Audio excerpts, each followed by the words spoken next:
Assalomu alaykum hurmatli Forsili Buxoro kanal kuzatuvchilari. Bugungi yangi darsimizni boshlayapmiz.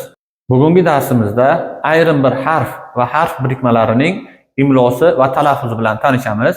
Birinchi ko'radiganimiz harf bu vov harfi bo'lib, turlicha joylarda turli xil tovushlarni ifoda etishi mumkin. Shularni ko'rib chiqamiz. Birinchi holati vov harfi so'z boshida va so'z o'rtasida yoxud so'z o'rtasida o'nlikdan keyin kelganda v tovushini beradi.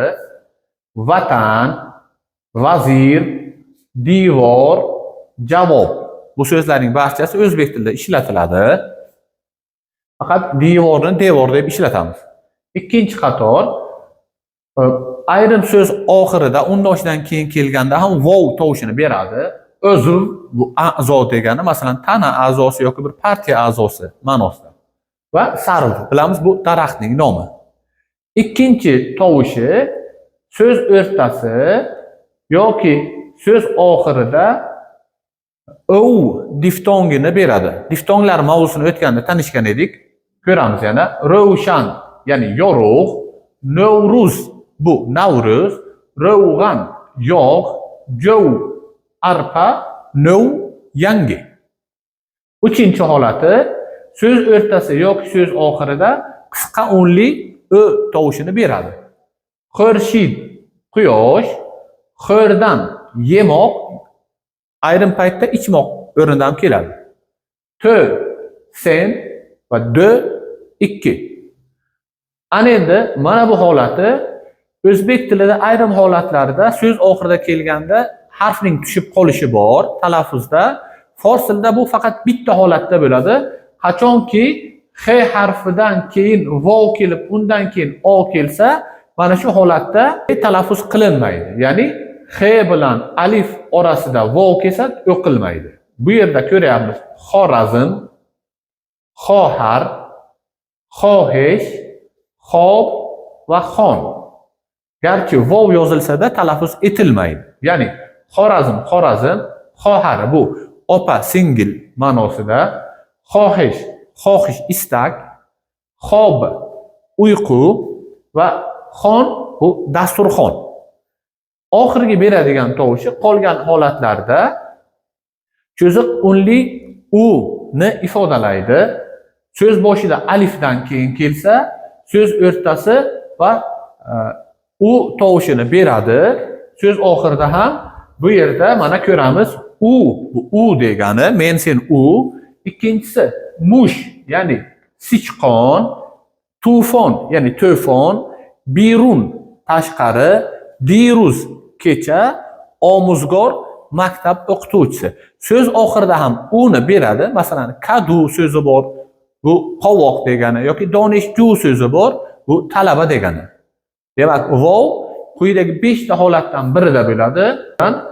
Demak, v, o, vovning tushib qolishi va u tovushini beradi. Mana shu 4-5 xil holatdan biri bo'ladi. Ikkinchi tanishadiganimiz harf yo harfi bo'lib, buning ham 5 xil holati bor, ko'ramiz. Birinchisi so'z boshida yoki bo'g'in boshida kelsa yoki o'nlidan keyin kelsa yo deb o'qiladi. Yek bir, yax muz, poytaxt, miyon o'rta, ora, choy. Ikkinchi holati ayrim so'z o'rtasi va so'z oxirida kelganda ey diftongini beradi. Mavzusini o'tganda buni tushuntirgan edik, takror bo'ladi bu. Ayvon, mayl, xohish, maymun, qaychi, ney, ya'ni nay. Uchinchi holati esa faqat arab tilidan kirgan so'zlarda so'z oxirida bo'ladi. Yo'yi maqsura deydi. O deb o'qiladi bu. Hatto, Muso, Yahyo, So'kno, Kubro. Demak, hattoni bilamiz. Hatto o'zimizda ham Muso va Yahyo alayhissalom payg'ambarlarning ismlari, odam ismlari. So'kno yashovchi degani, muqim yashovchi, Kubro juda katta degani, eng katta degan ma'nolarni bildiradi. Bular aytganimdek faqat arab so'zlarida uchraydi. Keyingisi so'z boshida alifdan keyin kelsa yoki so'z o'rtasida kelsa va so'z oxirida kelganda bu i deb o'qiladi. Iron, in, miz, fil, sefid va bini. Ya'ni Iron, Eron, in bu, miz stol degani, fil o'zimizdan fil deyiladi. Sefid oq va bini esa burun bo'lib hisoblanadi. Agar yo harfi kelib, undan oldingi harfning harakati zer bo'lsa va undan keyingi harf o bo'lsa, ushbu zer e deb emas, i deb o'qiladi. Masalan, miyon o'rta, oraliq degani, siyoh, qora, adabiyot, siyosat. Demak, ko'rganingizdek, bu ham yo harfi ham 5 xil holatni o'z ichiga olar ekan. Ikkinchi ko'radigan harfimiz hoya havas bo'lib, bu 2 xil tovushni beradi. Qisqa e va he tovushlarini beradi. Agar so'z oxirida undoshdan keyin kelsa, e deb o'qiladi. Nome, xat, jome, kiyim, xone, uy, donishkade, ya'ni fakultet. Endi bir bo'g'inli ayrim so'zlar ham bor. Bularning ham oxirida o'zi bitta bo'g'in bo'lgani uchun e deb o'qiladi. Ke, kim, che, nima, se, uch. Qolgan barcha holatlarda so'z boshida ham, so'z o'rtasida ham, so'z oxirida ham agar unlidan keyin kelsa, mana bunga singari he deb o'qiladi. Deh, qishloq, muhandis, injener, muhandis, moh, oy, donishgoh, universitet, mohi, baliq, Tehron shahar nomi, mehmon.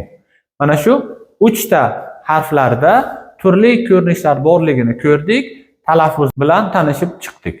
Endi lom va kof hamda gof harflariga alifning hamda kof va gofga lomning qo'shilishini ko'rib o'tamiz. Lom harfiga alif harfi qo'shilganda ushbu holatlarda yoziladi. Birinchidan lomning ichiga alifni yopishtirmasa mana bu holatda yozadi. Mana lola degani lozim, lone in, masalan qushning uyi ma'nosida. Isloh o'zimizdan bor. Istiqlol bu mustaqillik. Ko'rib o'tirmiz, hammasida lomning ichiga yaqingina keltirib qo'yilgan, lekin yopishtirilmagan. Ikkinchi holati bor. Mana bu ko'rinishda bo'ladi mana. Bu ham o'sha so'zlarning o'zi. Lole, lola, lozim, lone, in. Endi keyingi ko'rinishi lomning ichiga yopishtirib yozadi. Isloh va istiqlol. Ko'ramiz 3 xil holat. Alohida yopishtirmasdan yozgani, lomning aylantirib oni birdaniga chiqarilgan holati va lomning ichiga alifni yopishtirilgan holati. 3 xil ko'rinishda yozsa bo'lar ekan, lom bilan alifni qo'shgan holatini. Keyingisi kof va gofga oni va leni qo'shgandagi ko'rinishlari. Demak, mana bundoq k bilan g ga qo'shilganda orasida ozgina joy bo'lishi mumkin. Mana bu so'zlarda hozir o'qimizki, va keyingi so'zlar kabi qo'shib, ya'ni yopishtirgan holatda ham bo'lishi mumkin. Ko'ramiz. Kor, ish, Amerika, go bu sigir. Demak, ushbu 3 ta so'zimizda k bilan oni qo'shganda k ning yuqori qismiga o yopishtirilmagan holati. Keyingi holati sigor, ya'ni sigareta va omuzgor, o'qituvchi so'zlarda esa g ning o'rta qismiga o yopishtirib o'tilgan. Ikkovi ham to'g'ri. Va keyingi holatimiz kof va gof harflariga lom harfining qo'shilishi. Deyarli hamma holatlarda yopishtirib yoziladi. Mana gele, gul, bu gul, kalime, ya'ni so'z, kelid, ya'ni kalit, kaloh, ya'ni qarg'a, jangal, ya'ni o'rmon bo'lib hisoblanadi. Demak, ko'ramiz, barchasida ham k ga bo'lsin, g ga bo'lsin, l harflari yopishtirib yozilyapti. Bugungi mavzumiz bo'yicha ancha-muncha yangi so'zlarni yozdik. Qoidalarini ham o'rganib, lug'atlarni ham yod olasizlar degan umiddamiz. Yangi qo'shilganlar Kanalimizga obuna bo'linglar va boshqalarga ham tarqatinglar. Zero ilm tarqatish ham ilm berish bilan barobar bo'ladi. Keyingi darslarda ko'rishguncha xayr, salomat bo'linglar.